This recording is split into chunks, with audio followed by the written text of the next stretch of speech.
श्रीमंत नेवाळे, नारायणराव भैरोडे, विनायकराव रणसुपे, प्रकाश सोमवंशी, विजय लोखंडे, विनोद नरवडे, वरकडे, नेताजी काशी, प्रियंकाताई बारसे, सर्व उपस्थित असणारे प्रतिष्ठित नागरिक, विशेषतः प्रभाग क्रमांक 1 काळगाव चिखली इकडची सभा राष्ट्रवादी काँग्रेस पक्षाची होती, ह्या सगळं उपस्थित असणारे माझ्या लाडक्या बहिणी, आमचे सगळे वडीलधारी बांधव, सगळे युवक मित्र, व्यापारी, विविध क्षेत्रामध्ये काम करणारे सर्व मान्यवर जमलेल्या त्या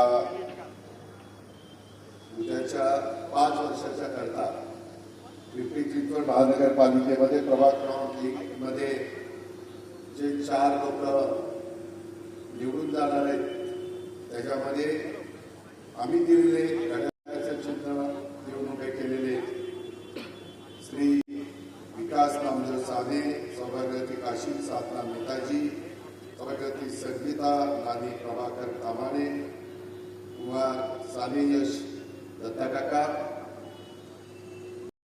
आणि पत्रकार मित्र बंधू भगिनींनो, माझ्या तरुण मित्रांनो, सगळ्या महाराष्ट्रामध्ये उद्याच्या 15 तारखेला म्हणजे मला वाटतं जानेवारीला नवीन वर्षामध्ये 29 महानगरपालिका कुणाच्या हातामध्ये द्यायचा हा निर्णय त्या भागातली लोक घेणार. आपण एकमेकाला अनेक वर्ष ओळखतो. तसं बघितलं तर त्याच्यामध्ये माझ्या आधीच्या अनेक वक्त्यांनी आपले आपले विचार मांडले. मित्रांनो, मी तुम्हाला नवीन नाही, तुम्ही मला नवीन नाही. तुम्ही मला 92 साली 91 साली खासदार केलं आणि तेव्हापासून 92च्या निवडणुकीमध्ये मी या शहरामध्ये लक्ष घातलं. त्याच्या आधी स्वर्गीय रामकृष्ण मोरे या शहराचं प्रतिनिधित्व करायचे, नाना मोरे होते, त्याच्यामध्ये अशोकराव मोहोळ होते, माऊली लांडे होते, असे वेगवेगळे लोक तिथं प्रतिनिधित्व करत होते. त्याच्यानंतरच्या काळामध्ये आम्ही ज्यांना संधी दिली ते कार्यकर्ते पुढे आले. पण मी ज्यावेळेस इथली जबाबदारी स्वीकारली त्यावेळेस मी ठरवलेलं होतं देशामध्ये हे शहर एक चांगलं शहर, सर्व जाती धर्माच्या लोकांना बरोबर घेऊन जाणारं शहर, जातीय सलोखा ठेवणारं शहर, कायदा सुव्यवस्था चांगली राखणारं शहर आणि कष्टकऱ्यांचा विचार करणारं शहर. तिथं बाहेरची लोक आली, ती गुण्यागोविंदांनी इथं राहावीत अशा प्रकारे एकंदरीत परिस्थिती निर्माण करणारं शहर हे व्हावं. कारण मगाशी जसं सांगितलं की देहो संत तुकाराम महाराजांचे आणि आनंदी माऊली महाराजांची हे सगळे परिसर आपल्या जवळ आहे आणि त्याच्यावर ह्या चिठ्ठीला एक आगळं वेगळं अशा प्रकारचं महत्व आहे.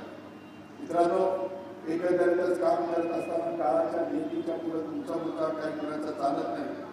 मी अनेक कार्यकर्त्यांना इथं संधी देण्याचं काम केलं, अनेकांना वेगवेगळी पदं देऊन मोठं करण्याचं काम केलं, राष्ट्रवादी काँग्रेस पक्षाच्या माध्यमातून केलं, आदरणीय पवारसाहेबांच्या मार्गदर्शनाखाली केलं आणि हे सगळं करत असताना मला आठवत आहे मागच्या काळामध्ये या सगळ्या परिसरामध्ये स्वर्गीय दत्ताकाका साने हे एक तरुण कार्यकर्ता म्हणून काम करत होता, एक हरवणारी कार्यकर्ता. कोविडच्या काळामध्ये माणूस रस्त्यावर फिरायला घाबरत होते. मी देखील त्यावेळेस पालकमंत्री होतो.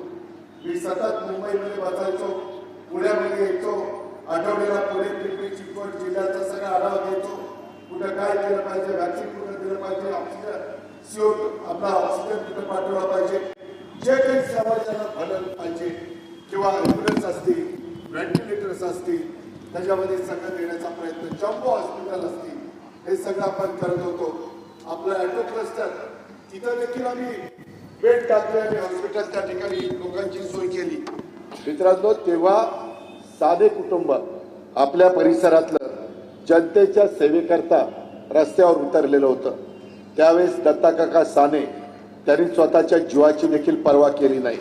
अन्नदान घेऊन दररोज जनसेवेचं आपलं काम आपला लाडका दत्ताकाका साने यांनी त्या ठिकाणी करायचं ठरवलं.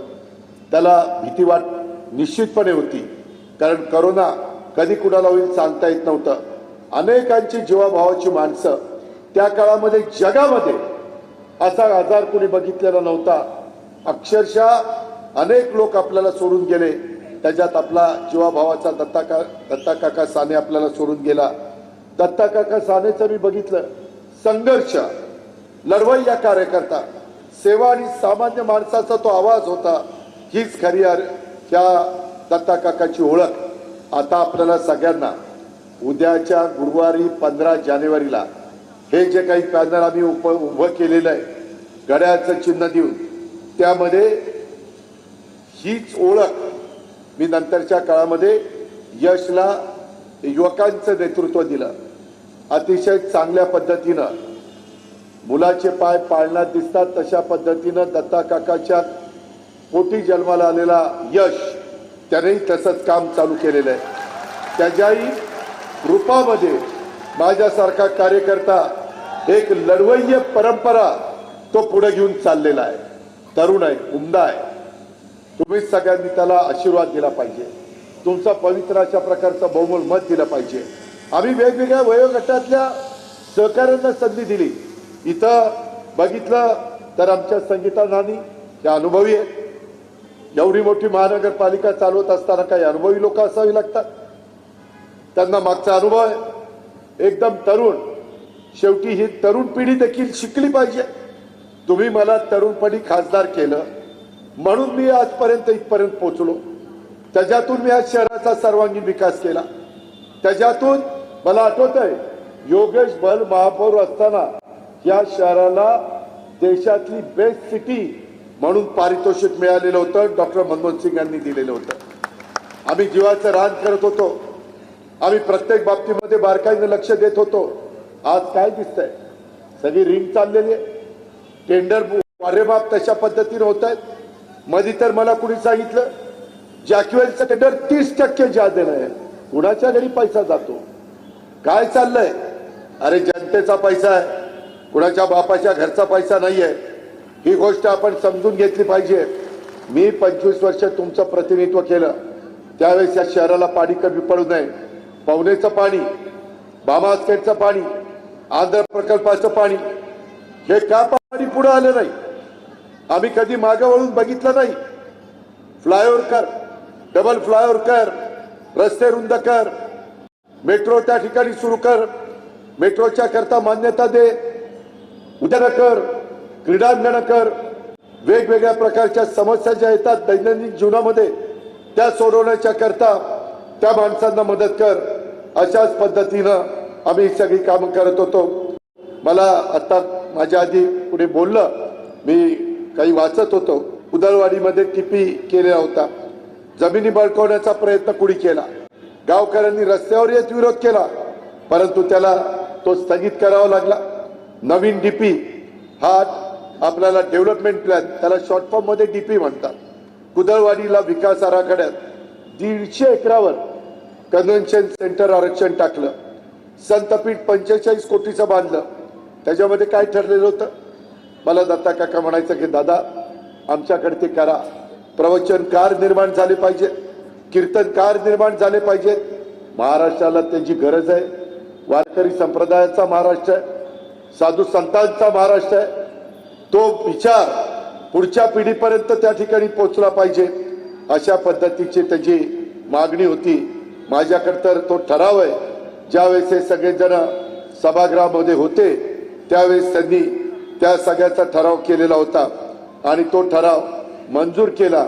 परंतु आज तिथं आपण काय बघतो? आज तिथं माझ्या माहितीप्रमाणे CBSE स्कूल सुरू केलेलं होतं. करायचं काय ठरवलेलं होतं? त्या परिसरामध्ये आपण चांगल्या प्रकारे अभ्यासक्रम काय करायचा होता की एक मादक सल्लागार, प्रवचनकार, कीर्तनकार, तबला वादक, पखवाज वादक, हार्मोनियम वादक आणि मुख्य लिपिक अशा पद्धतीने ह्या सगळ्या गोष्टी तिथं करायच्या होत्या. आणि चिखली येथील गट नंबर 1653 मध्ये संत जगद्गुरु तुकाराम महाराज यांच्या नावाने ह्या संतपीठाची स्थापना केली. आज तिथं मोठे मोठे महाराज लोक, अनेक दिग्गज लोक, त्यावेळेस असं ठरलं होतं, मला आठवत आहे, संप्रदाय दिग्गजांपैकी मारुती महाराज कुरेकर, रामकृष्ण महाराज लवतीकर, किसन महाराज साखरे, बंडा तात्या कराडकर, डॉक्टर रामचंद्र टेकडे, प्राध्यापक सदानंद मोरे यांच्यासारख्यांचं सहकार्य घेण्याचं मान्य केलेलं होतं. परंतु नंतरच्या काळामध्ये इथं वेगळ्या प्रकारची कंपनी स्थापन करण्यात आली आणि CBSE शाळा सुरू केली. पण गीता, भागवत, ज्ञानेश्वरी, गाथा या धार्मिक ग्रंथावर आधारित अभ्यासक्रमाचा कुठेही थांग पत्ता नसल्याचं संतपीठ नावापुरतं राहिलं. हे कुणाचं पाप आहे? कुणी केलं? का केलं? ठीक आहे ना, CBSE करा, विरोध आमचा नाहीये. मी शिक्षणाचं प्रोत्साहन करणारा माणूस आहे. मी आज तुमच्या रयत शिक्षण संस्थेचा ट्रस्टी आहे. 4.5 लाख विद्यार्थी शिकतायत. रामकृष्ण मोरे साहेबांच्या नंतर अशोक अण्णा मोळ त्या पुणे जिल्हा शिक्षण संस्थेचे अध्यक्ष होते. नंतर मला केलं. मित्रांनो, आज तुम्ही बघा, अनेक इमारती माझ्या कारकिर्दीमध्ये बांधल्या. ते माझं कर्तव्य होतं, मी उपकार केले नाही, ते माझं काम होतं. कारण गोरगरिबांची मुलं शिकतायत. बाबूराव घोलपांनी काढलेली शिक्षण संस्था आज माझ्या जिल्ह्याच्या ग्रामीण भागात सगळीकडे. आज आपल्याही पिंपरी चिंचवडमध्ये वेगवेगळे कॉलेजेस आहेत, वेगवेगळे हायस्कूल्स आहेत. हे करावं लागतं. परंतु हे करत असताना जे ठरलेलं होतं ते थांबवण्याचा अधिकार कोणी दिलेला होता? का संतपीठ स्थापन करण्यात आलेलं नाहीये? पुढची पिढी शिकायला नको? पुढच्या पिढीला हे ज्ञान घ्यायला नको? त्याच्यामध्ये वेगळ्या पद्धतीचं राजकारण आज इथं जे काही चाललेलं आहे हे कुठंतरी थांबवण्याची वेळ आलेली आहे. मित्रांनो, लोकांनी पहा किती कोटीचं ते होतं, कसे पैसे वाढले, कुठं पैसे गेले. मी 25 वर्षात इथं त्यावेळेस माझ्याबरोबर काम करणारे नारायणराव भैरवडे, विलास अण्णा, सगळे सहकारी आहे. 25 वर्षात पिंपरी चिंचवडकरांनो, चिखलीकरांनो, मी कधीही कर्ज काढलं नव्हतं. या महानगरपालिकेवर हे सगळे विकास करत असताना आशिया खंडातली सगळ्यात श्रीमंत महानगरपालिका होती आणि व्यवस्थित त्याच्यामध्ये बॅलन्स करायचो. Jawaharlal Nehru national urban renewal mission केंद्राचा पैसा आणला, त्याला जोड राज्याची दिली. केंद्रात पवार साहेब होते, राज्यात मी होतो आणि काही आपल्या महानगरपालिकेचा पैसा. ह्याच्यातून या शहराचा चेहरा मोहरा बदलण्याचा प्रयत्न केला. आम्ही कर्ज काढलं नाही. आज तुमच्या माझ्या महानगरपालिकेचं कदर आहे. हे पाप कुणाचं आहे? कुणी केलं? कुणाला अधिकार दिलेला होता? अरे कुठं फेडाल ही पाप? याचा विचार शुद्ध मतदार करणार आहे का नाही?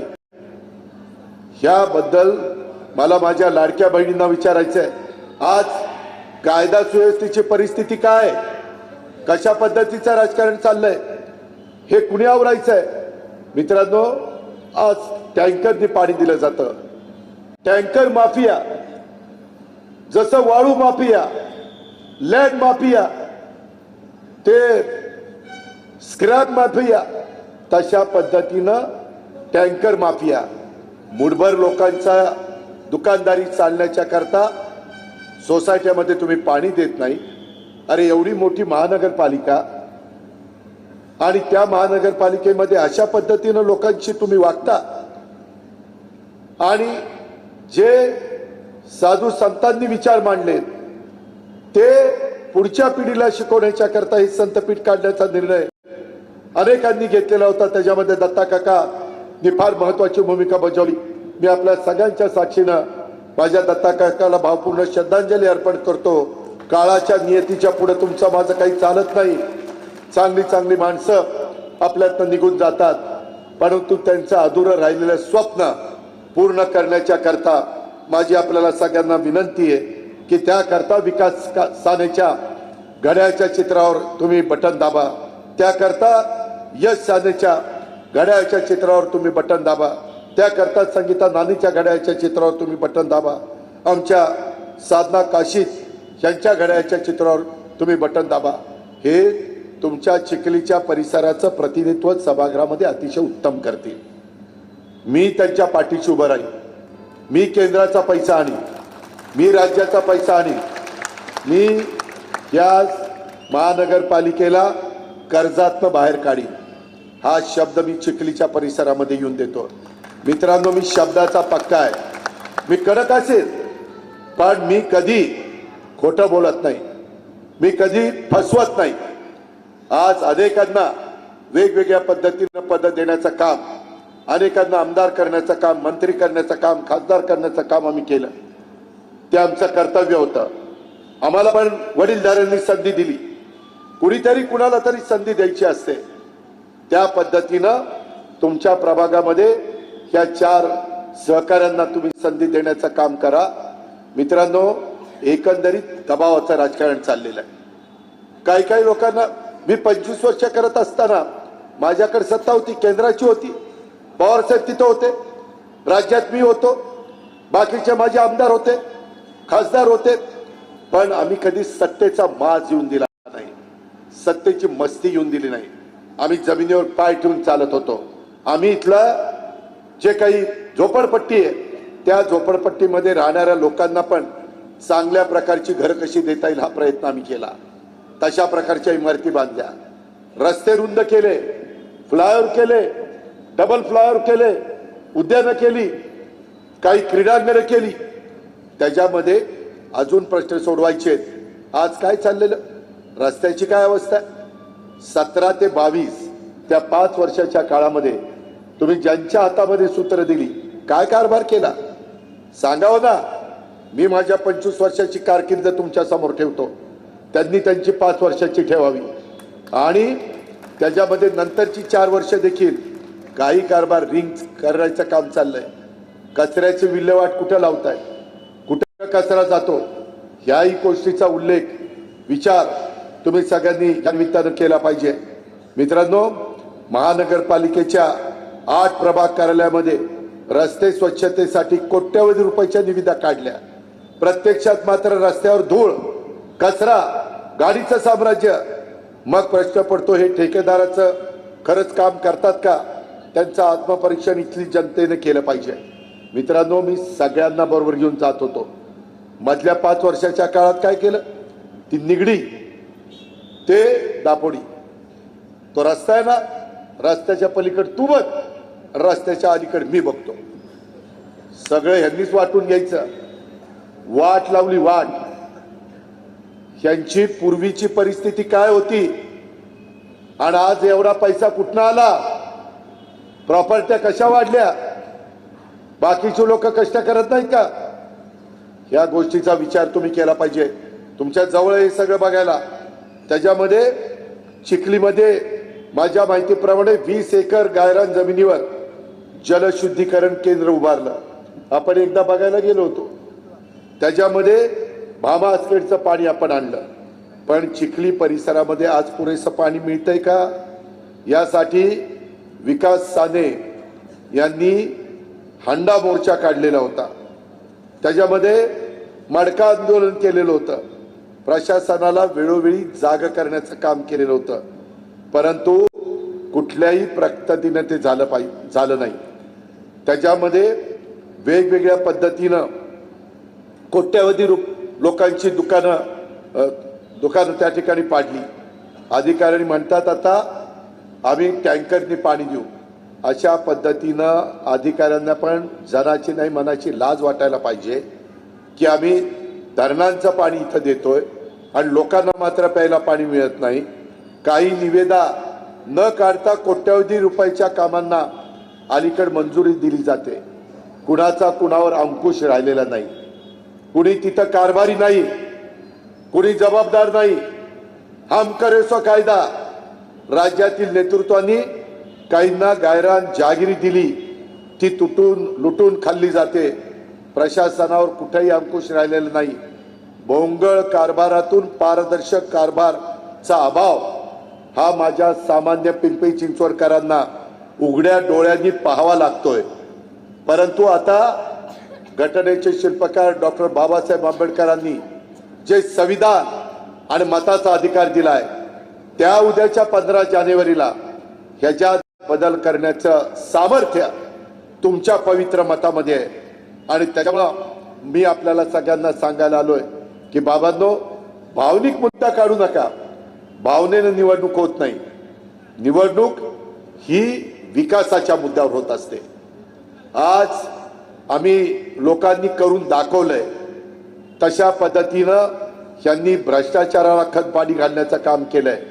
आणि म्हणून माझी विनंती आहे, मी मगाशी पण बोलत असताना सांगितलं तळवड्याला की ह्या शहरामध्ये लोक कामाला यायची आणि मुक्कामाला किंवा राहायला पुण्यामध्ये जायची. मी लक्ष घातल्यानंतर हे शहर एवढं चांगलं केलं की आता ही लोक राहायला पिंपरी चिंचवडमध्ये यायला लागली. शिक्षणाच्या सोयी झाल्या, हिंजवडी पार्क झालं, मोठ्या प्रमाणावर IT इंडस्ट्री आली, उद्योगधंदे आले. त्या उद्योगधंद्यांच्या बाबतीमध्ये लक्ष दिलं पाहिजे. परंतु कुठंतरी अतिक्रमणाच्या नावाखाली त्यांना उद्ध्वस्त करण्याचं काम केलं जातं. तुम्ही मला सांगा, मागच्या काळामध्ये मी देखील रस्ते रुंद केले. मी कुणाला उद्ध्वस्त केलं नाही. त्यांची रोजीरोटी छिनून घेतली नाही. त्यांची पर्यायी व्यवस्था केली. त्यांना दुसऱ्यांकडे जागा दिल्या. त्यांना वाऱ्यावर सोडलं नाही. विकास करत असताना दिवसभर काम केल्यानंतर संध्याकाळी चूल पेटते. अशा कष्टकऱ्याचे चूल पेटली पाहिजे, त्याचाही विचार केला पाहिजे. तोही एक जबाबदार नागरिक आहे. तोही आपल्या पिंपरी चिंचवडचा घटक आहे. आणि म्हणून एक मिनी भारत म्हणून तुमच्या माझ्या पिंपरी चिंचवडला ओळखलं जातं. त्यावेळेस महाराष्ट्राच्या कानाकोपऱ्यातनं मराठवाडा, पश्चिम महाराष्ट्र, कोकण, उत्तर महाराष्ट्र, विदर्भ या सगळ्या भागातनं लोक आलेले आहेत. मूळ माझे चिखलीकर आहेत, मूळ माझे तळवडेकर आहेत, मूळ माझे भोसरीकर आहेत. मग कासारवाडी असेल, निगडी असेल, पिंपरी असेल, पिंपरी निलक असेल, अशा सगळ्या भागातले लोक आहेत. त्यांना देखील कुठेही अडचण येता कामा नये. अशा पद्धतींना नियोजनबद्ध पद्धतीचा विकास हा मित्रांनो आपल्याला करायचा आहे. आणि तो करण्याच्या करता तुम्ही माझ्या सहकाऱ्यांना या निवडणुकीच्या निमित्तानं निवडून द्या. मी मागं 25 वर्ष का करू शकलो? 1992 ते 2017 25 वर्ष मी सांगेल त्या उमेदवारांना बहुमताने तुम्ही निवडून दिलं. मी त्यांना सांगायचो शहराच्या सर्वांगीण विकासाच्या करता हा ठराव करा. इथं आता आपल्याला हॉस्पिटल करायचंय, इथं आपल्याला शाळा काढायची, इथं आपल्याला IT पार्क काढायचंय, इथं आपल्याला गोरगरीब लोकांना पंतप्रधान आवास योजनेच्या त्या ठिकाणी घरं बांधायची. म्हणून आपण विकास करू शकलो. मित्रांनो, विकास करण्याच्या करता नेतृत्वाला पण व्हिजन असावं लागतं. आज तशा पद्धतीनं समोरच्या बाजूला दिसत नाही. त्याकरता माझी आपल्याला विनंती आहे, माझी जन्मभूमी जरी बारामती असली तर कर्मभूमी माझी पिंपरी चिंचवड आहे. हे उभ्या महाराष्ट्राला माहिती आहे. आणि मला या शहराच्या बद्दल प्रेम, आपुलकी, जिव्हाळा, आपलेपणा आहे. हे शहर माझं आहे. हे शहर आपल्या सर्वांचं आहे, सर्व जाती धर्माच्या लोकांचं आहे. मी आज महाराष्ट्रामध्ये पण फिरत असताना सांगत असतो, बाबांनो, शाहू फुले आंबेडकरांच्या विचारधारेने मी पुढे चाललोय. मी माझ्या 35 वर्षाच्या राजकीय जीवनामध्ये लाडक्या बहिणींनो, मी कधी जातीवाद केला नाही, जातीभेद केला नाही, समाजामध्ये तेढ निर्माण केली नाही, जातीय सलोखा ठेवण्याचं काम मी केलं. आणि जोपर्यंत माझ्या जीवात जीव आहे तोपर्यंत मी जातीय सलोखा ठेवण्याचंच काम करणार. कारण तीच आमच्या शाहू फुले आंबेडकरांची शिकवण आहे. तीच पुण्यश्लोक अहिल्यादेवी होळकरची शिकवण आहे. तीच राजमाता जिजाऊंची शिकवण आहे. तीच सावित्रीबाई फुलेची शिकवण आहे. तीच अण्णाभाऊ साठेंची शिकवण आहे. तीच रमाई मातेची शिकवण आहे. तीच मौलाना आझादांची शिकवण आहे. हे पिंपरी चिंचवडकरांनो विसरता कामा नये. तुमचं माझं शहर मिनी भारत आहे. आपण एकमेकाला आधार दिला पाहिजे. एकमेकाच्या सुखा दुःखामध्ये आपण सहभागी झालं पाहिजे. दफनभूमीचा प्रश्न असेल तर सोडवला पाहिजे. त्याच्यामध्ये कुठल्याही प्रकारची अडचण येता कामा नये. स्मशानभूमीचा प्रश्न सोडवला पाहिजे. कारण प्रत्येक धर्मामध्ये वेगवेगळ्या पद्धतीने अंत्यविधी केला जातो. तो त्यांचा अधिकार आहे. तो त्यांना मिळाला पाहिजे. तो घटनेने दिलेला आहे, संविधानाने दिलेला आहे. ह्या गोष्टीचा विचार आपण सर्वांनी या निमित्ताने करा. मी परत तुमच्याकडं सभेच्या निमित्तानं येईल. मला आज या चौघांनी सांगितलं की दादा आम्ही आज सुरुवात करतो. अनांशा मी पुण्याच्या परिसरामध्ये होतो. नंतर पंकजने पण मला सांगितलं की दादा तुम्ही माझ्याकडे पण या. मी तिथं पण गेलो होतो, तुमच्याकडे आलो. तुम्ही प्रचंड मोठ्या संख्येने आज स्वागत केलंय. आता एक एक दिवस वाढेल तसा टेम्पो चढत गेला पाहिजे. त्यांना काही बरवू द्या, आपल्याला काही त्याच्याशी घेणं देणं नाही. आपल्याला घेणं देणं आहे तुमच्या माझ्या पिंपरी चिंचवडचा सर्व जाती धर्माला बरोबर घेऊन सर्वांगीण विकास करायचा आहे. हे आपलं ध्येय आहे, हे आपलं उद्दिष्ट आहे. माझ्या दत्ता काका सानेचं अधुरं राहिलेलं स्वप्न तुम्हाला मला सगळ्यांना पूर्ण करायचं आहे. हे आपलं ध्येय आहे, हे आपलं उद्दिष्ट आहे.